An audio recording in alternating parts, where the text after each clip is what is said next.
This is a special Hanukkah edition of Judaism Unbound, Night 1. Welcome back, everyone. I'm Dan Liebenson. And I'm Lex Rofberg. And we're here. It's the first night of Hanukkah coming up, and we're excited to offer you an idea that we developed last year of bringing a tradition from the holiday of Sukkot, which realistically most people don't observe. And that's actually something that's happened to a lot of Jewish holidays, where one piece from one holiday gets moved over to another holiday. And so we thought that it would be a really cool idea to bring this Ushpizin custom from Sukkot over to Hanukkah. And the idea of Ushpizin is that we welcome a different guest to our sukkah every night and think about that guest. And traditionally, those are biblical characters, and we could welcome biblical characters to our Hanukkah lighting, but we can also invite anybody else. So we have a bunch of different lists on our website. If you go to www.judaismunbound.com/Hanukkah and click on Welcome, you can see the various lists that Lex and I developed, but we're also excited about hopefully you're submitting your own lists, and we'll publish those on our site next year. So Lex, who are you thinking about inviting to your Hanukkah candle lighting this year? Yeah, I'm glad you asked. So I'm welcoming to my humble abode tonight two important guests. The first one is Steve Buscemi. Why Steve Buscemi, Lex? He's not even Jewish. What's the deal? Well, Steve Buscemi, for those who aren't familiar, he's an actor. You probably recognize him from like Fargo and some other things. He was in this movie I saw recently called Norman, which is all about the New York Jewish experience, and it centers on this really fascinating character named Norman. And Steve Buscemi doesn't play the main character, but he plays a rabbi. And I thought he just did an incredibly brilliant job and just really captured some of the tensions at play in congregational life and even some of the issues that we've talked about in terms of funding congregations. And I just thought it was a special movie and that he really embodied some of the biggest strengths of it. So Steve Buscemi is guest number one. And then my second guest is a more traditional kind of guest from the Torah. I want to call out to Dinah, who is the sister of Joseph and of all that crew, sister of Reuben and Judah, and there's 12 of them, all those tribes. And she, unfortunately, doesn't get a tribe of her own, which is part of why I want to shout out to her. But also because I made this list last year of some Ushpizot, some female guests from the Torah to welcome each night of Hanukkah.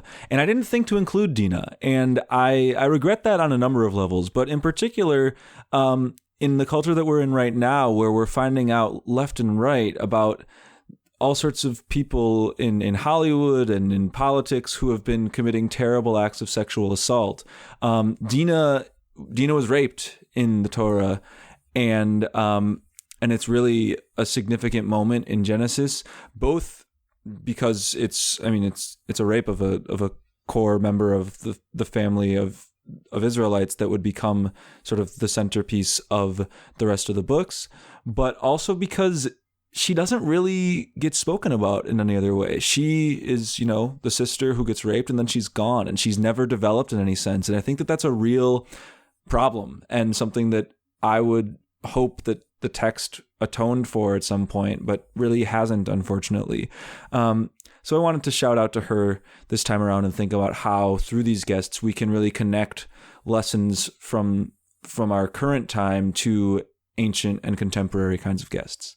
I this wasn't one of the ones that I was going to invite, and it does seem a little bit wrong right after Dinah, but I'm going to go back to Steve Buscemi, and I'm going to welcome the Hebrew Hammer because it's on my mind a lot since we had an interview with the star and director of the Hebrew Hammer recently.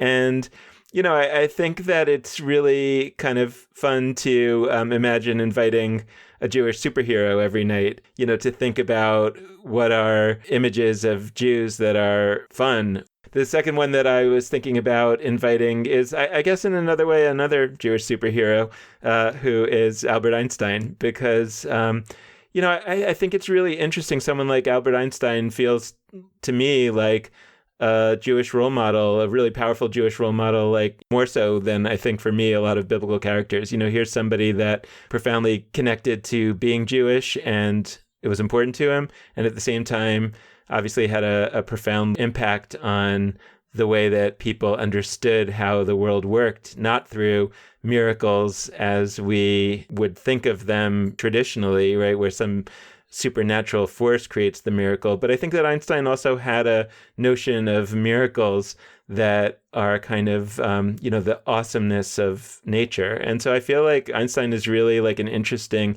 character for me to be thinking about as we light these candles and imagine that people thought of them as a miracle in the supernatural sense, and that we can look at them and think about what they might be like as miracles in the natural sense.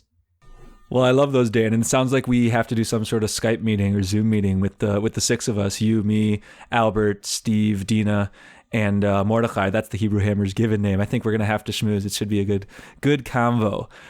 One other little thing before we go with this first night is that we hope that when you mention these Ushpizin or Ushpizot, that you talk a little bit about why you're welcoming, sort of like we did on this episode. We think that the tradition could be really rich if not only we mention, X or Y person that we're welcoming into our lighting, but also if you say a little bit about why. So let us know how that goes, and we really hope that this effort, this tradition, this ritual feels meaningful for you. So thanks to all of you for listening. We hope that you'll send us your own traditions. You can do that at dan@judaismunbound.com or lex@judaismunbound.com or via our Submit Your Traditions page on our judaismunbound.com website. So thanks so much for listening, and with that, this has been Judaism Unbound.